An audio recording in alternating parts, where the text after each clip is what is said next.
Bienvenidos, esto es Informe Extra. Hoy vamos a empezar con Venezuela, donde el dictador Nicolás Maduro ha anunciado el adelanto de la Navidad para el 1 de octubre.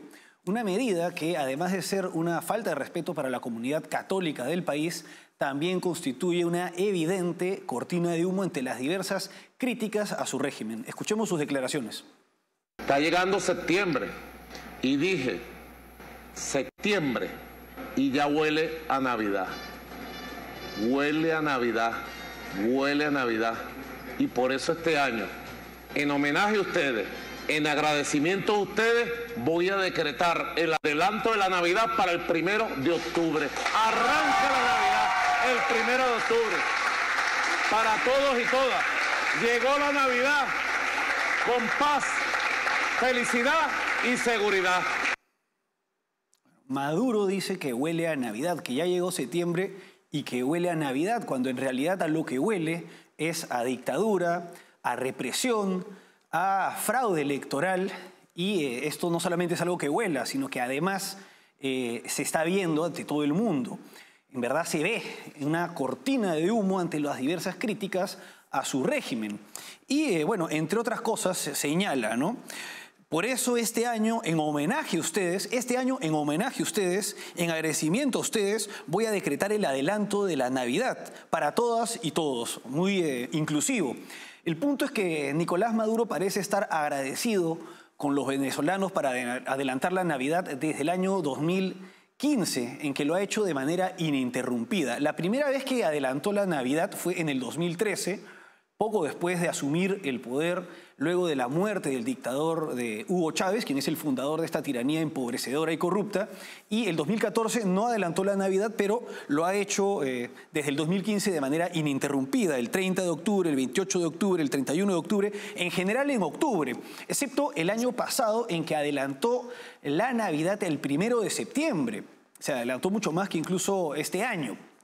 Y esto, por ejemplo, en ese año se dio este adelanto de la Navidad en el contexto de los acuerdos de Barbados, de las elecciones de la Plataforma Unitaria Democrática, que fueron al mes siguiente, en octubre.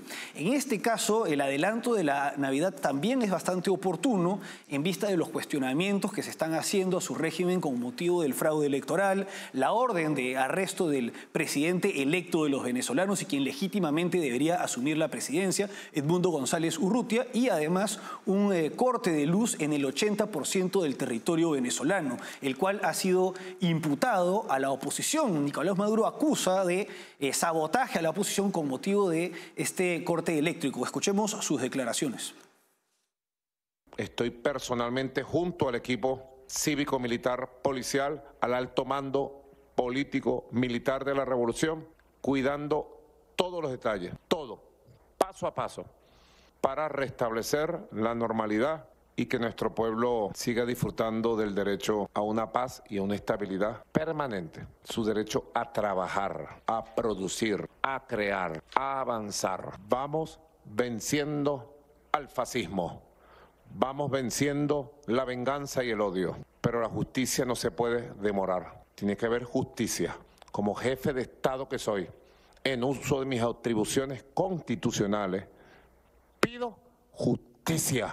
Justicia para los autores materiales e intelectuales de este ataque criminal. Justicia. A nombre de todo un pueblo, pido justicia. Bueno, como podemos apreciar, acusa a la oposición de la falta de eficiencia del sistema eléctrico venezolano, que también se cortó de manera masiva en el año 2019, pero bueno, él imputa la responsabilidad de estos hechos a la oposición. Y volviendo al tema de la Navidad por decreto, adelantada el 1 de octubre, tenemos que, como lo he mencionado, la primera vez que lo hizo fue en el año 2013. Y en esa ocasión denominó a la Navidad como Navidad temprana.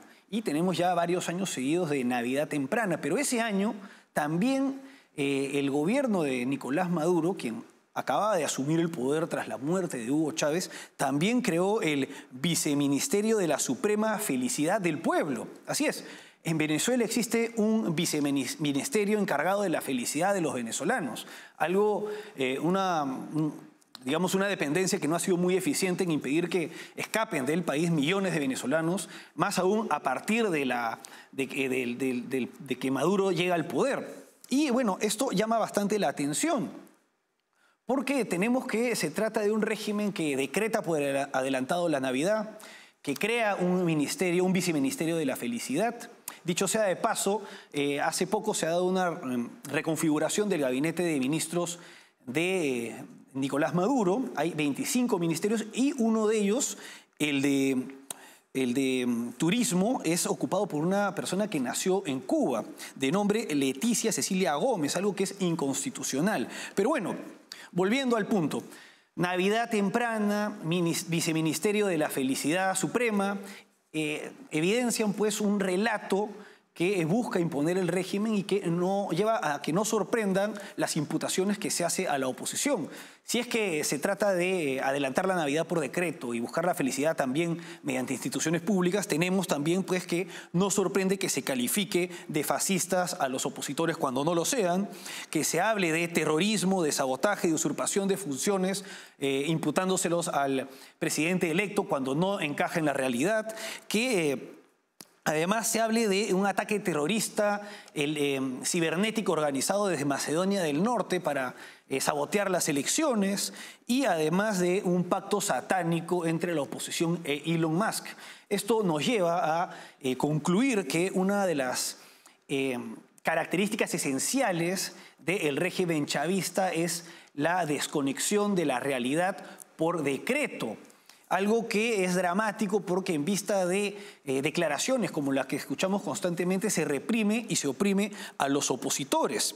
Ahora bien, la Conferencia Episcopal Venezolana se ha pronunciado acerca de lo que viene sucediendo de este adelanto de la Navidad y ha señalado lo siguiente: el modo y el tiempo de la celebración de la Navidad compete a la autoridad eclesiástica que vela por mantener el verdadero espíritu y significado de este acontecimiento de riqueza espiritual e historia, pues marca el nacimiento de nuestro Señor Jesucristo. Y además señalan lo siguiente, como podemos ver en el siguiente cuadro: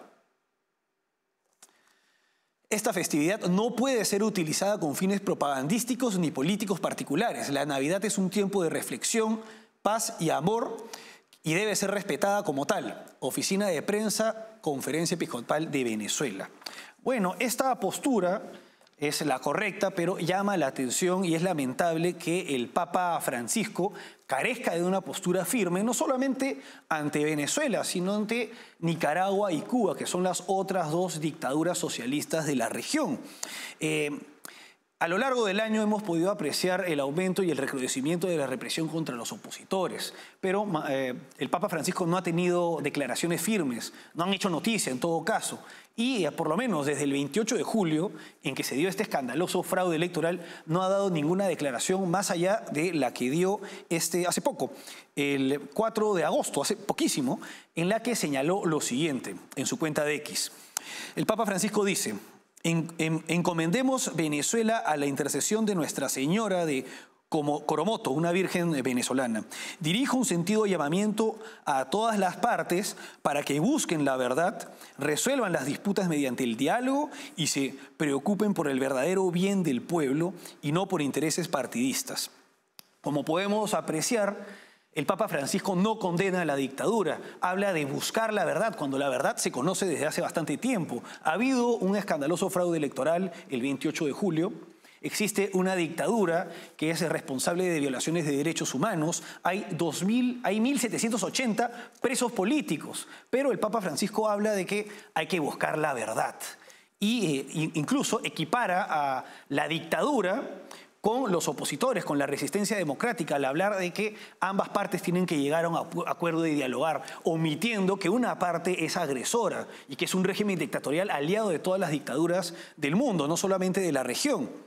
Y bueno, por otra parte, también llama la atención y es lamentable que Francisco no se pronuncie sobre otro caso que es más llamativo, que es el de la dictadura de Nicaragua, en la que abierta y directamente el régimen de Ortega persigue a la comunidad católica, se prohíben procesiones, Se ha expulsado del país a diversos obispos y Francisco tan solo se ha pronunciado en 3 ocasiones a lo largo del año. El 1 de enero, el 8 de enero y recientemente el 26 de octubre, en el que señaló en su cuenta de X lo siguiente, ¿no? Al amado pueblo de Nicaragua que renueven su esperanza en Jesús. Nuevamente sin condenar a la dictadura nicaragüense. Con respecto a la dictadura cubana, como hemos podido ver en las imágenes, ha recibido de manera bastante amistosa en su momento al dictador Raúl Castro y posteriormente, el año anterior, a Miguel Díaz-Canel, quien está actualmente al mando de la dictadura cubana. Y como podemos apreciar, no se pronuncia en contra de estos regímenes liberticidas. Se podría decir que Juan Pablo II en su momento también recibió a Fidel Castro en el Vaticano. Esto fue en 1996. Sin embargo, se trataba de un contexto totalmente diferente. En el 91 había caído la Unión Soviética, se esperaba que se diera una transición en la isla, pero esto no se llegó a dar. Pero no quedó este encuentro de Juan Pablo II con Fidel Castro en el Vaticano en 1996, sino que Juan Pablo II visitó la isla y allí dio varios discursos en los que se pronunció de forma discrepante con el régimen de Fidel Castro. Y al respecto, la Asociación de las Damas de Blanco, que es la de las mujeres que son parientes de opositores políticos presos, lo felicitó en su momento por contribuir a la liberación de presos políticos y además Juan Pablo II logró que el 25 de diciembre, es decir, Navidad, quedara como un día festivo en la isla, algo que contrasta con la posición y la actitud que viene teniendo el Papa Francisco ante los diversos regímenes de la región. Vamos ahora a una pausa y seguimos con Venezuela.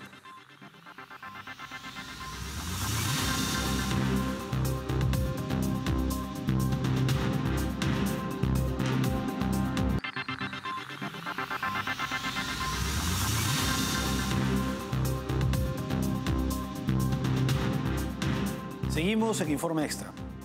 El gobierno de Estados Unidos ha condenado la orden de detención contra Edmundo González Urrutia, el presidente electo de los venezolanos, quien legítimamente debería asumir la presidencia, pero que ahora es víctima de una persecución política. Vamos con el informe.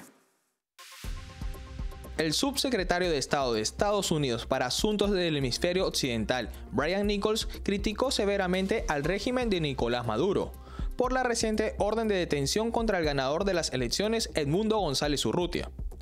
El funcionario norteamericano acusó al dictador venezolano de intentar silenciar a su principal rival político en lugar de aceptar los resultados electorales.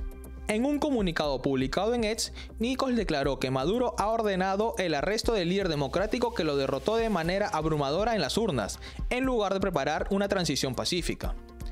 La orden de aprehensión solicitada por el fiscal del chavismo, Luis Ernesto Dueñez Reyes, incluye graves cargos como usurpación de funciones, forjamiento de documentos y conspiración, que reflejan la intensificación de la represión política bajo el régimen de Maduro.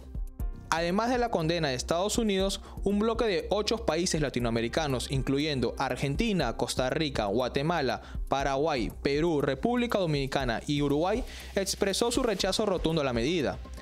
Estos países emitieron un comunicado conjunto en el que califican la orden de arresto como una violación de los derechos humanos y una muestra clara de la creciente persecución política en Venezuela.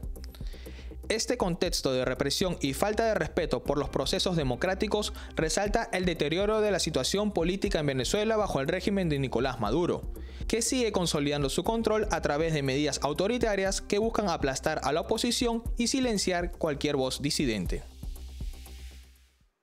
La administración Biden ha sido sumamente ineficiente en su política hacia la dictadura encabezada por Nicolás Maduro. Recordemos que la administración Biden le dio oxígeno al régimen al levantar temporalmente las sanciones sobre el gas, el oro y el petróleo venezolanos.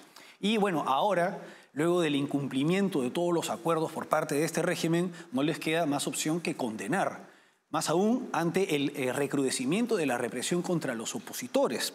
Y es que esta última noticia en la que se ordena la detención del presidente electo de los venezolanos ha generado bastante repercusión en la comunidad internacional, algo que ha llevado al Departamento de Estado de los Estados Unidos a pronunciarse. El Departamento de Estado es el equivalente al Ministerio de Relaciones Exteriores y allí el subsecretario para Asuntos del Hemisferio Occidental, es decir, el que sería el viceministro para Occidente, Brian Nichols, se ha pronunciado en su cuenta de X acerca de la situación de Edmundo González Urrutia. Ha señalado lo siguiente: la orden de arresto injustificada para Edmundo González Urrutia es un nuevo punto bajo en las acciones injustas de Maduro para permanecer en el poder tras los intentos de robarse la elección presidencial. La voluntad del pueblo debe ser respetada. Por otra parte, Matthew Miller, quien es portavoz del Departamento de Estado en los Estados Unidos, también se ha pronunciado a través de un comunicado en el que señala, entre otras cosas, lo siguiente, y cito en su comunicado: Estados Unidos se suma a una amplia gama de socios internacionales para condenar enérgicamente la orden de arresto injustificada emitida en Venezuela contra Edmundo González Urrutia.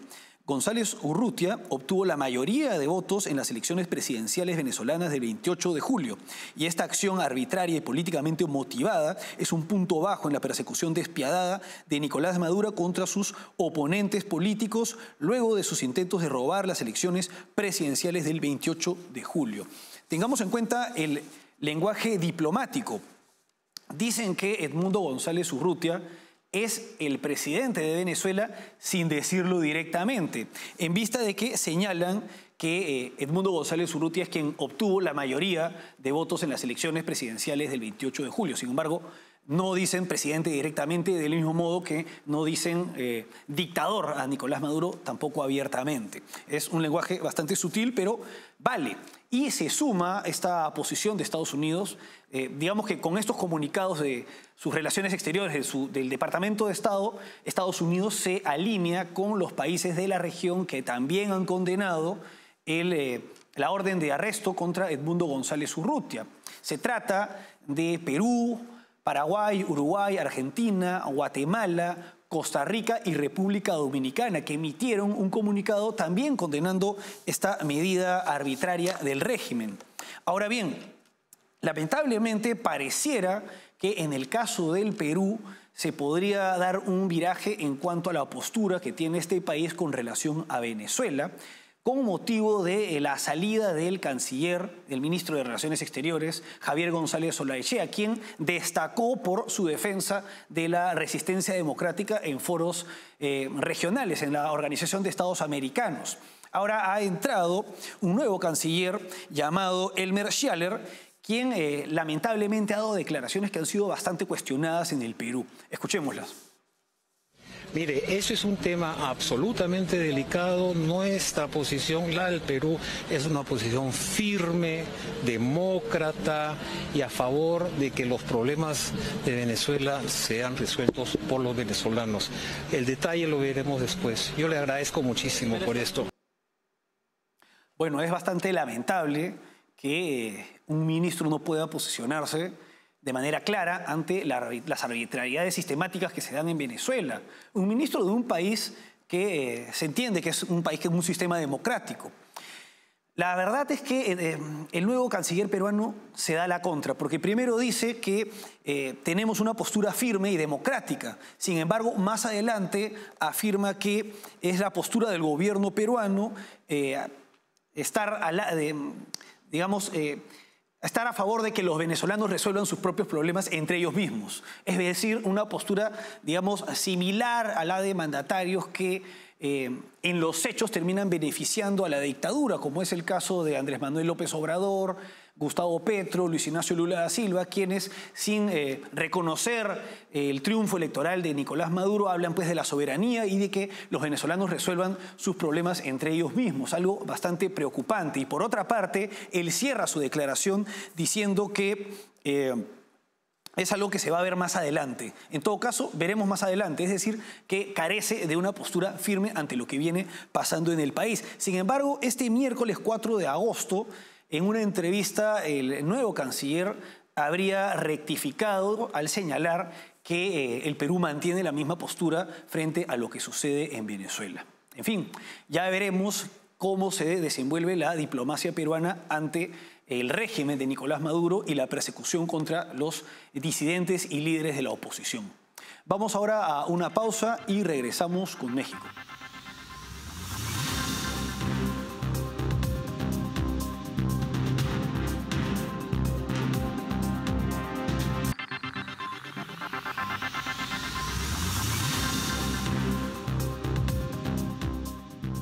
Seguimos en Informe Extra. Este miércoles, durante la madrugada, la Cámara de Diputados del Congreso de México votó a favor de la aprobación de la reforma judicial impulsada por el gobierno de Andrés Manuel López Obrador. Vamos con el informe. La reciente aprobación de la reforma al Poder Judicial en México, impulsada por el presidente Andrés Manuel López Obrador, ha desatado una fuerte controversia por sus implicaciones para la separación de poderes y la independencia judicial en el país. En una votación que se llevó a cabo la madrugada del 3 de septiembre, la Cámara de Diputados aprobó en lo general la reforma con 359 votos a favor y 135 en contra. El bloque oficialista, liderado por el partido Morena y sus aliados, logró reunir la mayoría calificada necesaria para avanzar con la iniciativa, a pesar de las protestas y bloqueos protagonizados por trabajadores judiciales. Uno de los puntos más polémicos de esta reforma es la propuesta de que jueces y ministros sean elegidos mediante voto popular, a partir de listas de candidatos presentadas por los poderes ejecutivo, legislativo y judicial. Este cambio significativo en el sistema judicial mexicano ha generado gran preocupación entre expertos y defensores de la democracia, quienes advierten sobre los riesgos de politización de la justicia y la erosión de los contrapesos institucionales.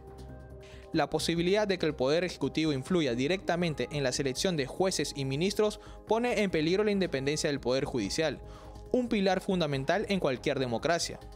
La reforma podría convertir al sistema judicial en un brazo extendido del gobierno, comprometiendo su capacidad para actuar de manera imparcial y autónoma. Este paso hacia la concentración de poder en manos del Ejecutivo subraya la tendencia del presidente López Obrador a doblegar las instituciones del país para consolidar su control en detrimento de la democracia y los principios de justicia que deben regir en un Estado de Derecho. La aprobación de esta reforma representa una amenaza significativa para la independencia judicial y la separación de poderes en México. Este lunes 2 de septiembre empezó la nueva legislatura con los parlamentarios elegidos en las elecciones del 27 de junio en México. Y bueno, el partido oficialista Morena tiene una mayoría que les permite llevar a cabo todas las reformas que pretende el presidente Andrés Manuel López Obrador y que respalda la presidenta electa, también del mismo partido, Claudia Sheinbaum. Y bueno, no han perdido tiempo. Este miércoles, durante la madrugada, se aprobó en el Congreso, en la Cámara de Diputados, específicamente en la Cámara de Diputados, esta reforma judicial que es bastante controvertida y que ha generado manifestaciones de miles de trabajadores del sistema judicial y de magistrados, jueces y ministros judiciales, en vista de que podría politizar el aparato de justicia en México. Ahora bien, llama la atención el poder que tiene el oficialismo. Se ha votado a favor, se logró la aprobación con 359 votos a favor frente a 135 en contra, lo que evidencia el dominio que tiene Morena y sus aliados en la Cámara de Diputados, con lo cual, una vez que Claudia Sheinbaum asuma la presidencia el 1 de octubre, apreciaremos cómo se continúa con las diversas reformas impulsadas por Andrés Manuel López Obrador, que continuarán bajo el gobierno de Sheinbaum en los próximos años y que constituyen la llamada Cuarta Transformación de México. Una transformación que se impulsa a través de un discurso demagógico, populista y que conduce a la concentración del poder en el Ejecutivo, en manos de Morena, al debilitamiento del poder legislativo, a la politización del poder judicial a través de la elección popular de los jueces y magistrados, que es lo que se viene impulsando con esta reforma judicial, y también a través de esta concentración del poder de la eliminación de organismos autónomos. Como podemos apreciar, es bastante preocupante para el Estado de Derecho que se logre consolidar esta llamada cuarta transformación que tiene como uno de sus objetivos principales la reforma del sistema judicial en México. Hasta aquí, Informe Extra. Gracias por acompañarnos.